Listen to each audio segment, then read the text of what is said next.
18절에 보시면요, 십자가의 도가 멸망하는 자들에게는 미련한 것이요 구원을 얻는 우리에게는 하나님의 능력이라.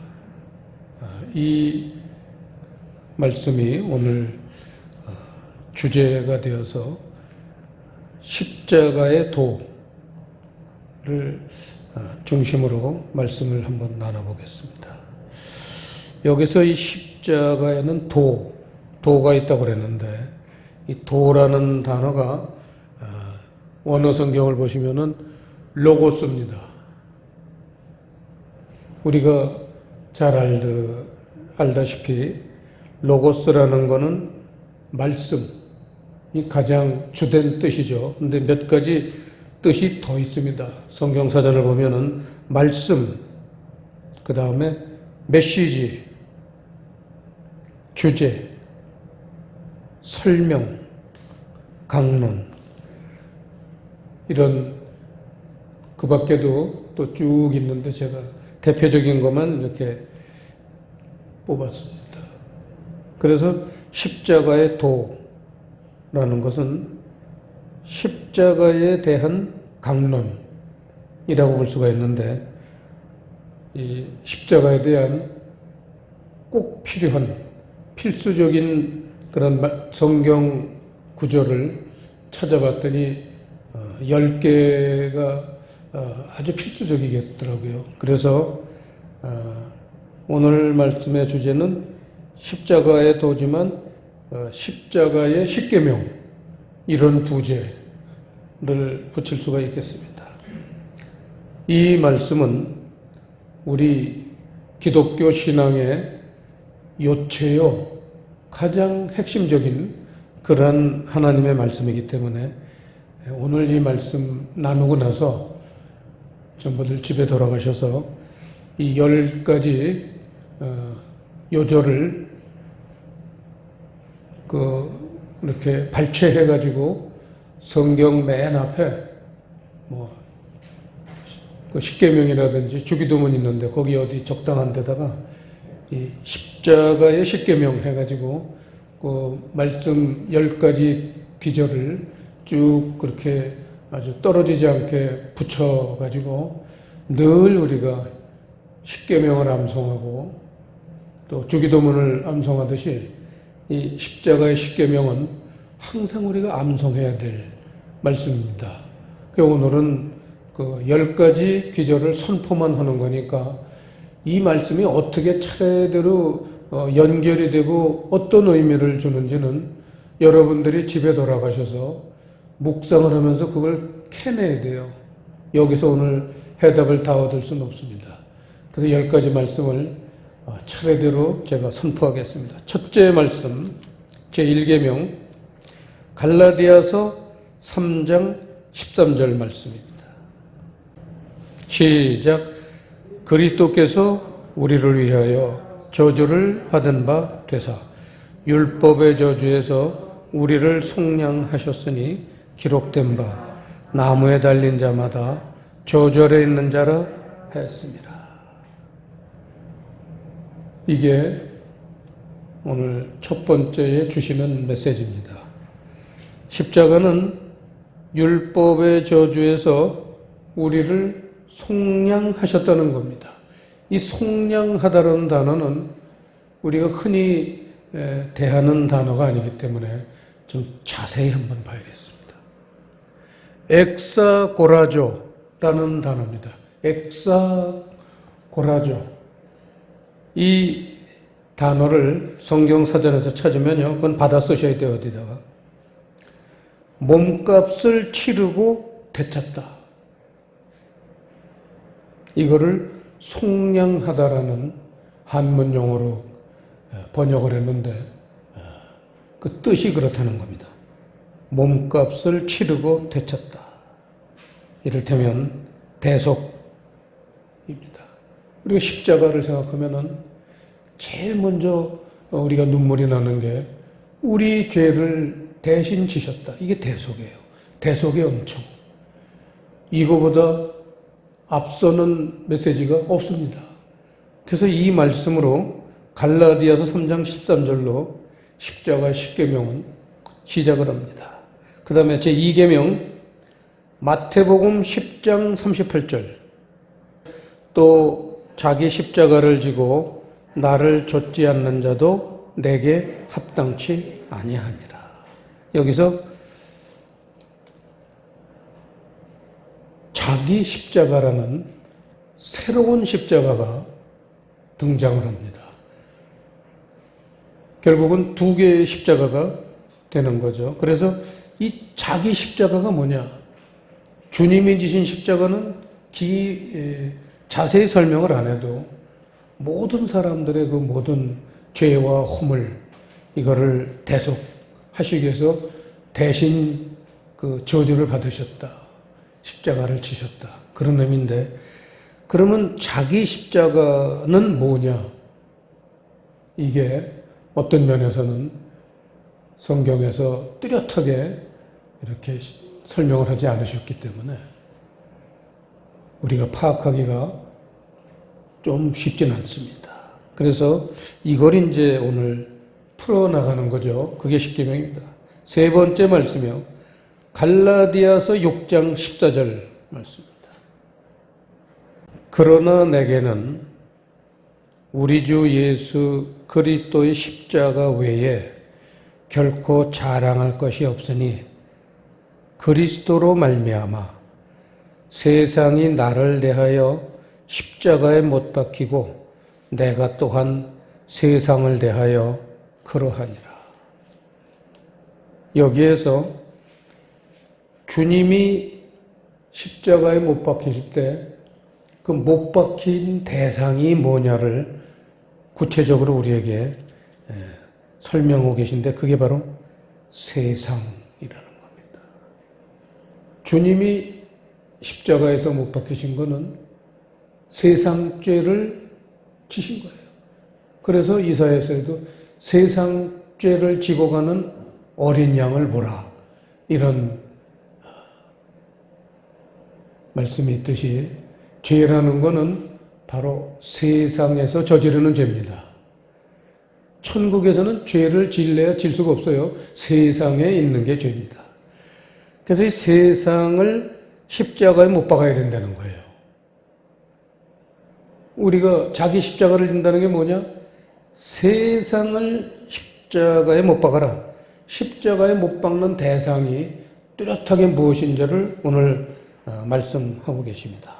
그 다음 네 번째 십자가 계명이 계시록 11장 8절 말씀입니다.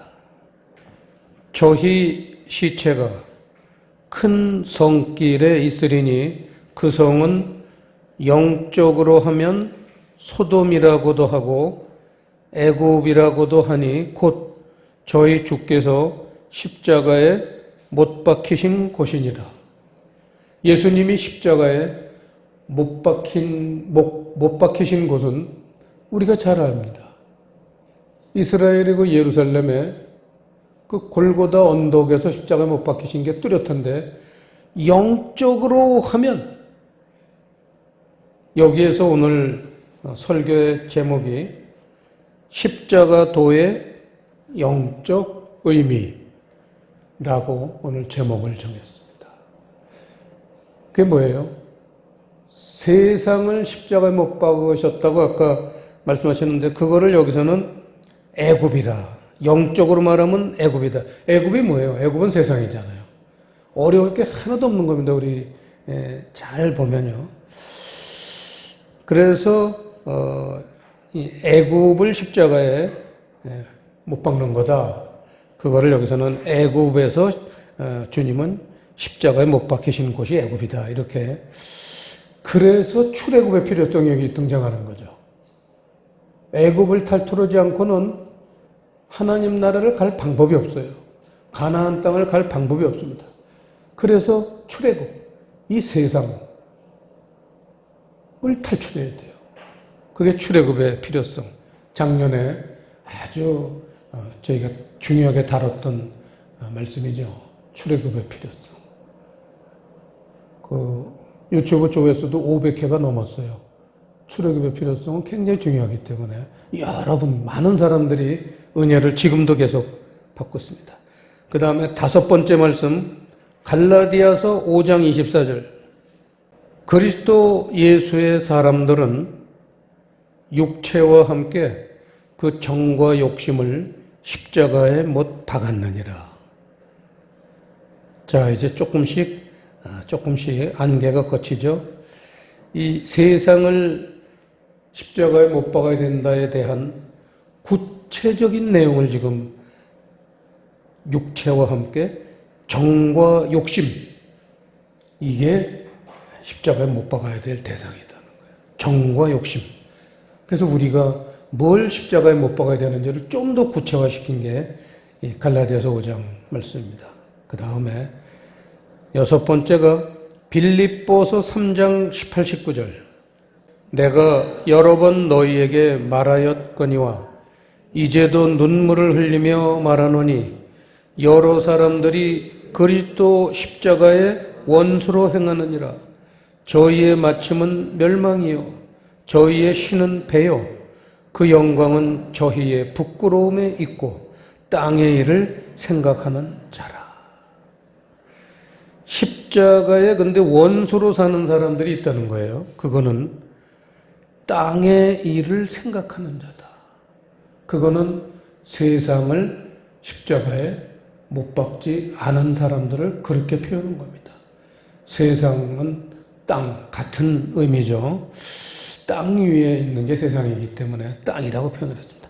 땅의 일을 생각하는 자. 그러면서 저희의 마침은 멸망이요 준엄한 심판이 있을 것을 예고하셨습니다. 땅의 일을 생각하지 말아라. 세상에 빠지지 말아라. 이건 아주 철저한, 오죽하면 십자가의 원수라는 거예요. 십자가의 원수. 얼마나 하나님은 왼수가 누구냐? 하나님의 왼수가 누구예요? 세상이에요. 왜냐하면 이 세상을 주관하는 자가 바로 뱀이기 때문에 그래요. 옛뱀이라고도 하고 사단이라고도 하고 마귀라고도 하고 용이라고도 불리는 이 악한 영의 존재가 하나님을 대적하고 있기 때문에 그래요. 그래서 하나님의 유일한 적은, 왼수는 이 마귀예요. 그것을 좀 더 이제 풀어야지 나오죠. 그래서 이제 이 십자가의 원수다라고 말씀하시는데, 여기서 십자가라는 단어의 이제 이럴 때의 뜻은 대속의 원리를 얘기합니다. 대속의 원리. 대속의 원리가 구원하시기 위한 사람들에게 적용되지 않게 그걸 방해하고 있기 때문에 그게 십자가의 원수, 대속의 원수가 된다 이거죠. 대속의 원리를 거역하게 되는 거다. 그런 의미죠. 그리고는 일곱 번째, 에베소서 2장 말씀입니다. 311페이지 2장 15절, 16절.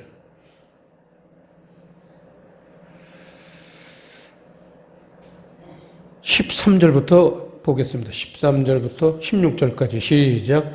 이제는 전에 멀리 있던 너희가 그리스도 예수 안에서 그리스도의 피로 가까워졌느니라.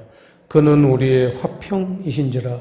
둘로 하나를 만드사 중간에 막힌 담을 허시고 원수된 곧 의문에 속한 계명의 율법을 자기 육체로 폐하셨으니 이는 이 둘로 자기 안에서 한 새 사람을 지어 화평하게 하시고 또 십자가로 이 둘을 한 몸으로 하나님과 화목하게 하려 하심이라. 원수된 것을 십자가로 소멸하시고. 상당히 내용이 쉽지 않습니다. 근데 이건 조용하게 말씀을 묵상하면 어려울 것 하나도 없습니다. 다 우리가 깨달을 수 있는 말씀입니다. 원수된 것이 구체적으로 뭐냐? 의문에 속한 계명의 율법이다. 이렇게 말씀하셔가지고, 자, 여기서 이제 새로운 단계로 지금 십자가의 도가 넘어갔죠. 지금까지는 표면에 있는 그러한 원수, 적, 그게 뭐였어요? 세상이랬다는 거예요, 세상. 근데 지금은 이제 그 세상적으로 살게 하는 그 내면 속의 원인을 지금 파헤치기 시작한 겁니다. 이래서 하나님의 말씀은 깊이가 있는 거예요. 세상적으로 살게 하는 근본적인 원인 제공자가 누구냐? 율법이라는 거예요. 의문에 속한 계명의 율법. 의문이라는 단어는 기록된 말씀, 그라마. 전에 저희가 좀 봤죠.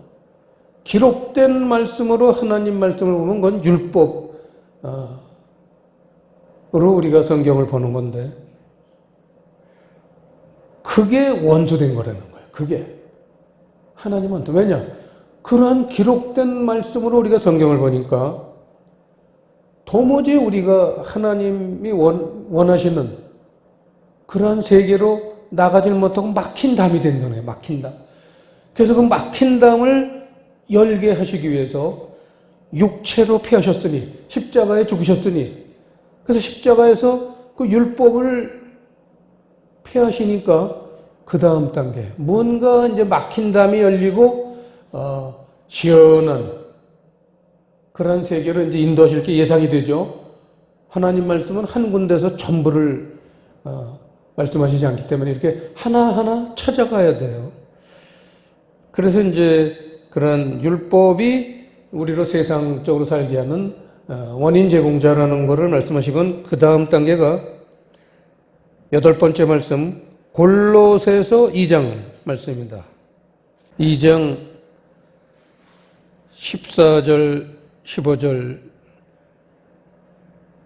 시작. 우리를 거스리고 우리를 대적하는 의문에 쓴 증서를 도말하시고 제하여 버리사 십자가에 못 박으시고 정사와 권세를 벗어버려 밝히 드러내시고 십자가로 승리하셨느니라. 그래서 우리가 세상을 십자가에 못 박는 게 뭐냐? 그게 아까 율법을 십자가에 못 박는 건데, 그걸 다시 한번 강조를 하시면서 우리를 대적하는 의문에 쓴 증서, 이게 율법이죠. 의문에 쓴 증서를 도말하시고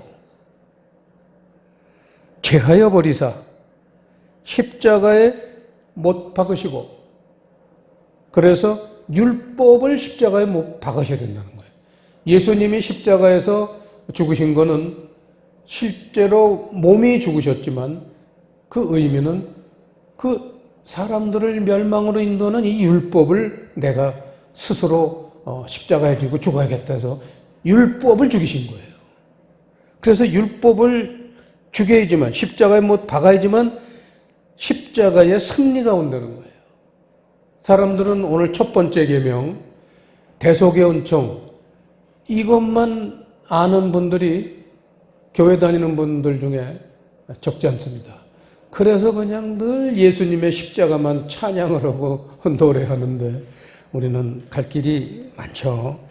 자, 그래서 이 8번째 말씀에서 하나 우리 물음표가 생기죠. 그러면 의문이라고 하는 율법을 십자가에 못 박으면 그럼 뭘 따라야 되느냐? 이런 의문이 생겨요. 다음 단계가 뭐냐? 아주 이제 진짜입니다. 이제부터 진짜가 나옵니다. 쓸데없는 율법을 못 받고 그럼 진짜가 뭔지를 보여주셔야 되지 않습니까? 이 의문이 들어야 될 거 아니에요. 그게 오늘 본문 고린도전서 1장 17절입니다. 시작. 그리스도께서 나를 보내심은 세례를 주게 하려 하심이 아니요 오직 복음을 전케 하려 하심이니 말의 지혜로 하지 아니함은 그리스도의 십자가가 헛되지 않게 하려 함이라. 여기에서 드디어 율법을 십자가에 못 박고는 우리가 무엇을 추구해야 되느냐? 복음이라는 것이 등장합니다. 여기에 하나님의 오묘하신 섭리가 들어있습니다. 그럼 왜 처음부터 복음을 주지 않고 왜 율법을 줘가지고는 많은 사람들이 쓰러지게 하고 나서야 복음 얘기가 나옵니까? 이렇게 반문할 수가 있죠. 하지만 사실은 복음은 사람을 창조하시고 제일 먼저 주신 게 복음이에요. 여러분 아세요? 창세기 2장에 제일 먼저 뭘 주셨어요? 에덴 동산에서 생명나무를 주셨잖아요. 그게 복음이에요. 그러면 그 옆에 뭐가 있었어요? 선악을 알게 하는 나무가 있었어요. 그게 율법이에요. 두 개를 나란히 놓은 거예요. 왜냐하면 하나님은 인간을 자유의지로 거절할 수 있는 그러한 권한, 능력이 부여된 상태에서 하나님의 진짜 것을 선택할 수 있는 그러한 기회를 주시는 것. 그게 참 자유잖아요. 잘못된 것은 선택할 수 있는 자유를 막아놓으시고는 진짜만 선택하게 하신다. 이거는 참 자유가 아니시라는 거예요. 이 세상에 보면요, 아주 사람들이 자유를 이제 어느 정도 누리는데, 우리나라도 이승만 대통령이 1945년도에 일제로부터 해방을 하시고는 미국 자유의 본고장인 미국 프린스턴 대학에서 대학교를 나오시고 거기서 그 미국 성문헌법 중에 가장 자유로운 그거를 그대로 가져오셔가지고 우리 대한민국의 헌법을 만드신 거예요. 그 헌법대로만 운영이 되면은 어느 나라보다도 자유를 마음껏 누리고 살 수 있는 나라를 만들 수가 있습니다. 그런데 인간들은 이 자유를 자꾸 제한하고 싶어하는 사람들이 나타나요. 역사적으로도 여러분 기억나시죠? 많은 소련의 많은 지도자들, 중국의 많은 지도자들, 또 우리 바로 머리 위에 있는 이웃나라의 지도자들 얼마나 여러 가지 다른 그 자유를 억압하는 사상을 가지고 억압하고 있습니까? 또 그러한 것 중에 사상에 속한다고 볼 수는 없지만 또 사상이 아닐 수도 없는 게 독재라는 게 있습니다. 독재. 독재라는 거는 내 주먹이 최고다. 내 말 안 들으면 죽인다. 이러한 지도자들이 수없이 계속 나오고 있습니다. 오죽하면 저 스페인에 50년을 독재를 했던 프랑코 총독이라는 사람이 있어요. 프랑코 총통. 이 사람은 얼마나 독재를 했는지 숨 쉬는 것 자체도 허락을 받고 숨 쉬어라 이랬어요. 국민들한테. 그런 사람이 독재를 하다가 영원히 살 수는 없으니까 50년 독재라고는 죽었어요. 스페인 국민들이 그 프랑코 총독을 땅에다 묻고는 그 위에 5톤짜리 공구리를 갖다가 이렇게 덮어놨어요. 다시는 일어나지 말라고. 그만큼 독재는 무섭습니다. 지금 우리나라도 과거 역사에 보면 독재가 전혀 없진 않았어요. 독재가 늘 있어 왔어요. 이 독재라는 건요, 사상도 없이, 이 공산주의는 사상이지만 독재는 사상도 없는 것 같은데 사람을 더 억압을 하고 못 살게 구는 게 독재입니다. 이런 게 전부 자유가 없어서 그런 거예요.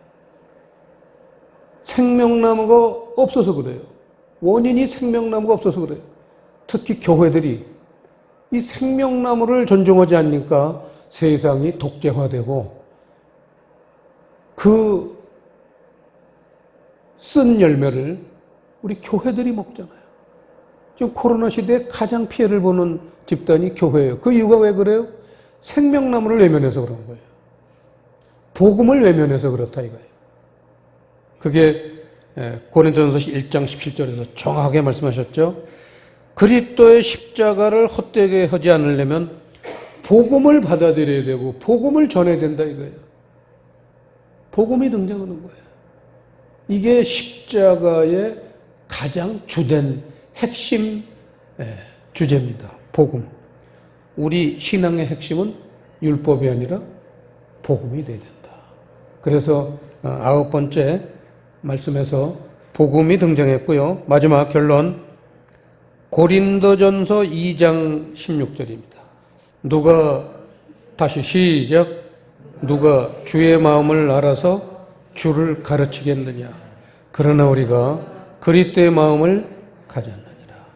근데 이 말씀이 이제 고린도전서 2장의 맨 마지막 말씀 결론인데 시작은 뭘로 주제가 뭘로 시작하나 2절을 보세요. 뭘로 시작하는지를 보고 결론을 알아야지만 결론이 의미가 있어지죠. 2절 시작 내가 너희 중에서 예수 그리스도와 그의 십자가에 못 박히신 것 외에는 아무것도 알지 아니하기로 작정하였습니다. 이 말씀 속에서 고린도전서 2장은 십자가에 못 박히신 것이라는 주제예요. 그럼 주님이 왜 십자가에 못 박히셨느냐? 지금까지 말씀을 잘 요약하면 율법을 못 받고 복음으로 살아야 된다. 그 내용인데 복음으로 사는 이유가 뭐냐는 거예요. 그걸 말씀하시는 거예요. 이게 성경의 주제예요. 하나님 나라의 대주제예요. 복음을 받아들여야 되고 복음으로 살아야 되는 이유가 뭐예요? 그리스도의 마음을 갖게 하기 위함이다. 이거예요. 오늘 우리 장승현 집사님 대표기도에서도 나왔지만 그리스도의 마음이 뭐예요? 하나님 사랑, 이웃 사랑이잖아요. 이게 온 율법과 계명의 요약이에요. 강령이에요. 하나님 사랑, 이웃 사랑. 이게 복음의 내용이에요. 그래서 이거를 오늘 본문으로 돌아가서요. 고린도전서 1장 18절에서 뭐라 했냐면 십자가의 도가 구원을 얻는 우리에게는 하나님의 능력이다. 이게 굉장히 중요한 말씀입니다. 십자가의 도는 하나님의 능력이신데 무슨 능력이시냐? 구원을 이루시는 능력이 된다는 거예요. 이 십자가의 도를 그대로 따라서 지키면은 구원, 천국을 갈 수 있는 그러한 축복받는 믿음이 된다. 왜냐? 우리로 그리스도의 마음을 갖게 하니까 이거예요.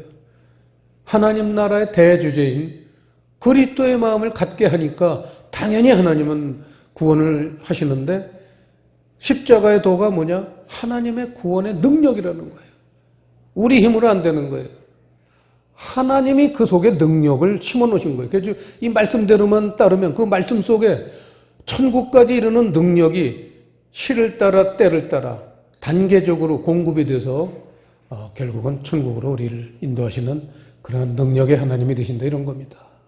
얼마나 은혜가 되고 또 이 성경의 중요한 요체입니다. 아까 오늘 서두에서 말씀드렸듯이 이 십자가의 십계명을 조그맣게 적으셔가지고 성경 맨 앞쪽에 어디 떨어지지 않게 딱 풀로 그냥 붙여가지고 시도 때도 없이 그걸 들여다보셔야 돼요. 왜냐하면 성경 전체를 얘기하는 거예요. 기도하시겠습니다. 아버지 하나님, 오늘 십자가의 도에 대해서 10가지 계명을 우리가 말씀을 통해서 살펴봤사오니 이 말씀이 우리를 오늘 말씀대로 하나님의 능력이 임하시고 천국의 구원이 이루어지는 말씀이 되도록 인도하여 주시옵소서. 감사를 드리오며 예수님 이름으로 기도드리옵나이다.